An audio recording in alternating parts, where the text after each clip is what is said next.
Ayan. Check natin ang charge battery. Ayan ha, gamit ng tester. Ayan, 12.6. Ibig sabihin maganda. No? 12.6.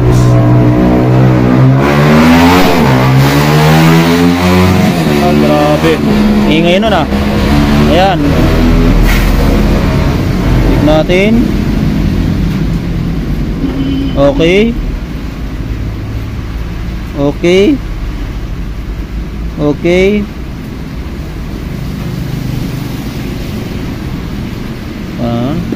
Buhay natin.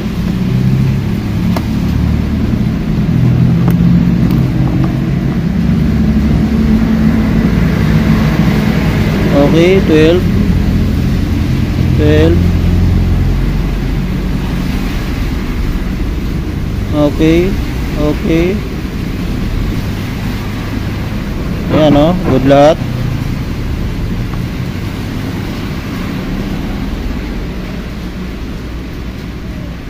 Ang bilis bumagsak yung battery mo. Ilang taon na tong battery mo? Kung pa sa may-ari, 3. Medyo palitin na talaga. Yeah, may check engine. Hindi siya nagwa-warning. Malalaman natin pag dinayagnos natin yan, no? Yan, yan. Ayan, mga papa, dadayagnos namin ito kasi may check engine, hindi mabasa. Ano ba ang check engine na yan, no? Mayroong check engine. Tingnan natin. Ito yung 900 Pro. Yan.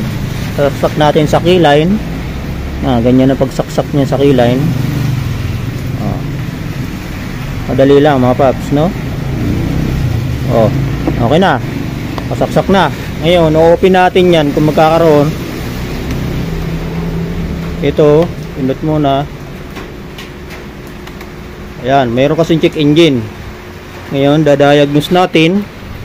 Siyempre, diagnose. Okay. Honda, pasukin natin Honda. Ayun, model. Click. Ayan. Click. 12 yan. Ayan, ito na. ECU, dito tayo sa engine data. Reading, DTC. History. Ayan, yan ang problema mo, boss. Ibig sabihin, ang problema niyan, ang tinatawag ng vehicle speed sensor circuit fault. History niya, vehicle speed, speedometer, speed. Ang problema niya, yung nandito sa, yan, dito. Titingnan natin yan mamaya, ayusin natin yan. Kasi hindi mabasa. Ayan, mga papa, ang problema niyan, history, DTC, speed sensor. Okay, mamaya lang natin i-reset yan. Engine data ulit tayo. Start natin. Tingnan natin kung ano ang minor. Baba na naman. Baba ng RPM nya. Ang baba oh. 1 lang, 1.1 lang. Dapat nito 1.6. Ang baba.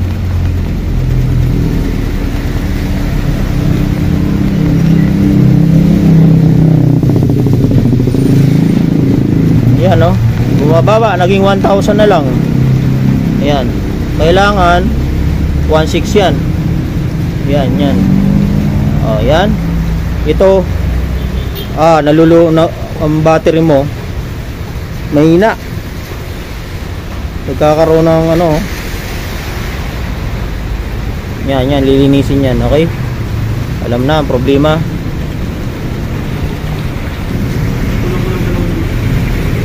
Yan, battery nagpupula, ibig sabihin hindi nagtatanggap ng charging system. Hindi, luma na yan. Check engine, yung speedometer, lilinisin natin yan. Yan, linisin muna natin yan. Yan ang unang, ito una natin gagalawin, no? Para mawala yan. Mamaya re-resetin natin yan. Okay, pre-diagnose. Okay, Honda, pasukin natin Honda. Ayun, model. Click.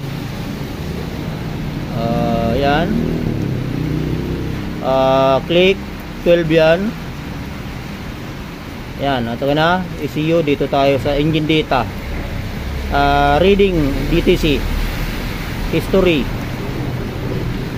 Ayan, yan ang problema mo, boss. Ibig sabihin, ang problema niyan, ang tinatawag ng vehicle speed sensor circuit fault. History niya, vehicle speed, speedometer, speed. Ang problema niya, yung nandito sa, yan, dito. Titingnan natin yan mamaya, ayusin natin yan. Kasi hindi mabasa. Ayan, mga papa, ang problema niyan, history, DTC, speed sensor. Okay, mamaya lang natin i-reset yan. Engine data ulit tayo. Start natin. Tingnan natin kung ano ang minor. Baba na naman.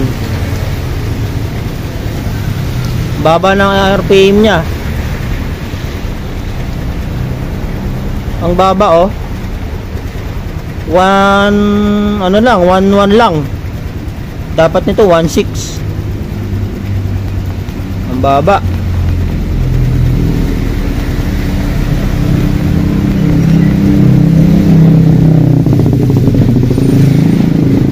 Yan oh. Bumababa, naging 1,000 na lang. Ayan. Kailangan 1.6 yan. Yan, yan. Oh, yan. Ito nalulo na ang battery mo. Mahina. Nagkakaroon ng ano. Yan, yan, lilinisin yan, okay? Alam na ang problema.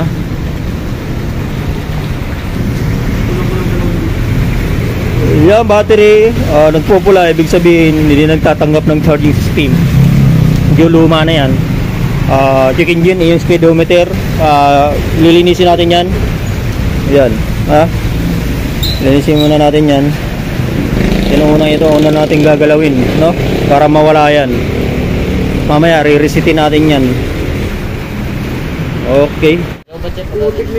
Ayan 1.4 diagnose. Wala na yung check engine.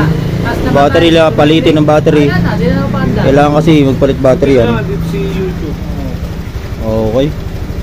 Ano, wag 1.5 na. Namabot na 1.5. Ayun.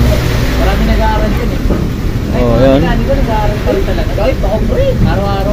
Kahit sabihin mo nag-test pa kami, putang mo na. Hindi mo naman lahat, alam mo. Ayun, yun. Nakikita na ngayon sa design natin, pinagdadabot yun.